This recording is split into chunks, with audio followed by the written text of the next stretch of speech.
Most people get a little bit of success, man. They are able to pay their bills. They're able to buy a car.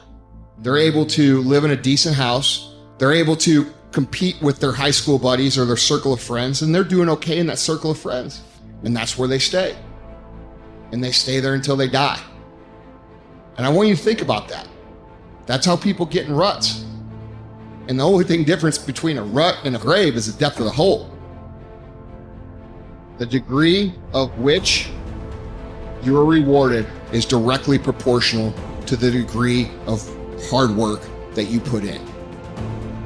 If you just do what you want right now all the time, one of the problems with that is you're going to get yourself in trouble. And everyone knows that. This is why 2-year-olds can't really live on their own, because they're whim predicated with no thought whatsoever for the iterating consequences of that into the future. Because people are self-conscious and can see the future, we have to bind our actions in the present in relationship to our future selves. You have to act now so you don't hurt you tomorrow and you next week and you next month and you in a year and 5 years and 10 years. And that's actually a community of potential selves that extends across time. You sacrifice the whims of the moment, so that's delayed gratification and maybe a definition of maturity. You sacrifice that because it's a better medium to long-term contract or covenant with yourself, but at the same time, that applies to everyone else, because there's no difference between me serving who I'm going to be when I'm 75 and me serving other people. That ethos unites. I'm gonna tell you what people don't want to tell you.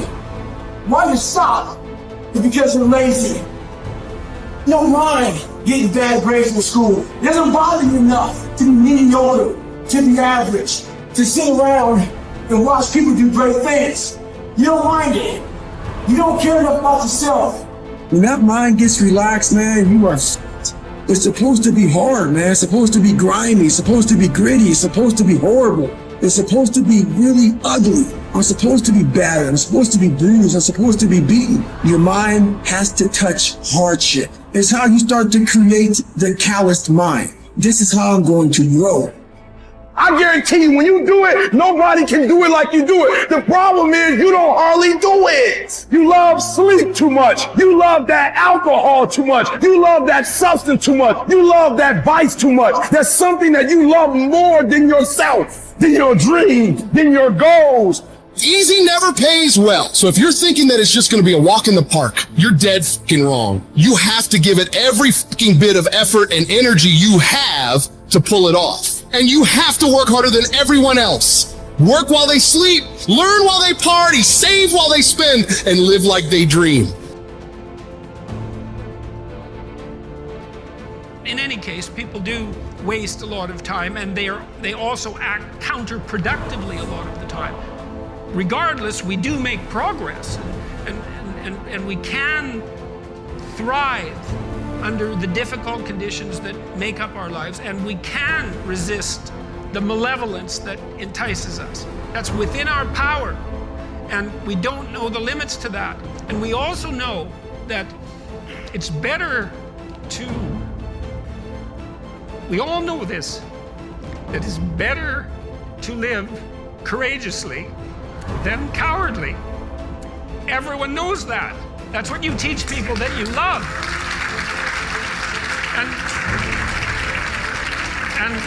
And we know that it's better to live truthfully than in deceit. And you can tell that too, because that's also what you tell people that you love. And we know that you should pick up your damn responsibility and move forward. Everyone knows that. It's part of our intrinsic moral nature. And that nature is there. And it's not difficult to communicate to people about this. Like, everyone knows that you wake up at 3 in the morning when you've let your life go off the rails, and that you berate yourself for your uselessness and your cruelty and your failure to take the opportunities that are in front of you. And if you were the master in your own house, in some sense, the captain of your own destiny, if there was no intrinsic nature, well, that would never happen. You'd just let yourself off the hook. There'd be no voice of conscience tormenting you. But no one escapes from that. And what that indicates to me is that, at least psychologically, We live in a universe that's characterized by a moral dimension, and we understand that well, and that moral failings have consequences, and that they're not trivial. They destroy you. They destroy your family. They destroy your community. And you can tell people that, and they listen because they know. They don't know they know. That's the thing, and maybe that's the thing about being an intellectual. You have the opportunity to articulate ideas that other people know, they embody, but they can't articulate. And that's what people tell me. They say, well, you help me give words to things that I always knew to be true but couldn't say. Or they say, I've been trying to put some of your precepts into practice. Responsibility being a main one, vision another, honesty, I suppose, bringing up the pack and saying, this is the fun part of doing all of this. Fun is a weak word. That it's the remarkable part of doing all this. I mean, I have people tell me constantly wherever I go. It's so delightful that, they were in a pretty dark place, and they tell me why. And there's plenty of dark places in the world, and they decided, well, maybe they were going to develop a bit of a vision and take a bit more responsibility and start telling the truth and putting some effort into something. And they come up and they say, wow, you can't believe how much better things are. First say to yourself what you would be, and then do what you have to do. If you aren't happy with who you are, you first need to identify who it is that you desire to be. Without determining the destination you're trying to get to, you're probably not going to arrive there. The next step after you figure out who you want to be in your life is to take the necessary steps towards this goal. After all, putting a tack in a map on the wall is a great first step towards going on a journey. But that's only the first step. In order to achieve the good life that you want to live, you will need to exercise your will and do what you have to do to make your dream a reality. Now I will explain how you can recognize that you are not wise. The wise man is full of joy, cheerful and calm, undisturbed. He lives on equal terms with the gods. Now examine yourself.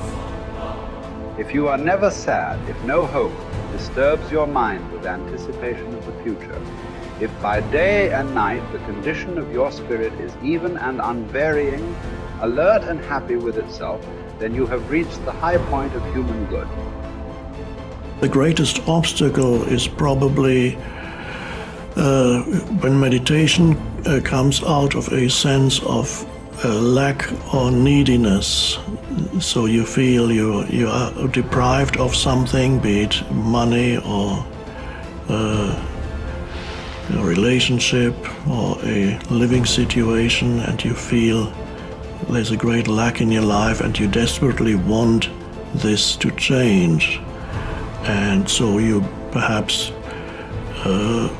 use manifestation in a way that is not likely to work when, for example, you use affirmations such as I want a better job, I want a job with a good income and a life situation in a nice place, and I want this and I want that. By making these statements, you're actually, by implication, saying that you don't have it.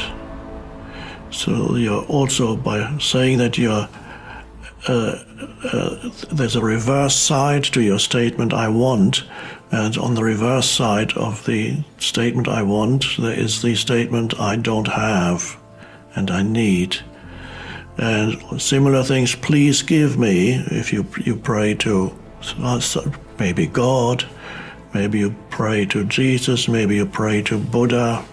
They do that in Buddhist countries. Maybe you pray to a saint or whatever it is, or you pray to the universe and say, please, universe, please give me this, please give me that.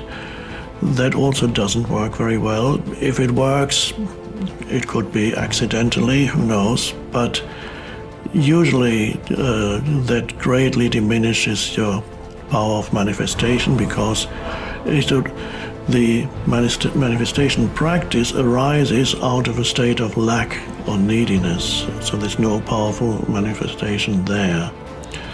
The secret of manifestation is expressed in one simple statement by Jesus, and that encapsulates all the books that have been written on manifestation and will ever be written on manifestation. It's just one simple sentence. It says, when you pray for something, believe that it has been given, or that you already have it, and then you will receive it. So the important thing is, he doesn't say believe that you will receive it. He says believe that you have received it. So there, the secret is hiding in that statement, believe that you have received it.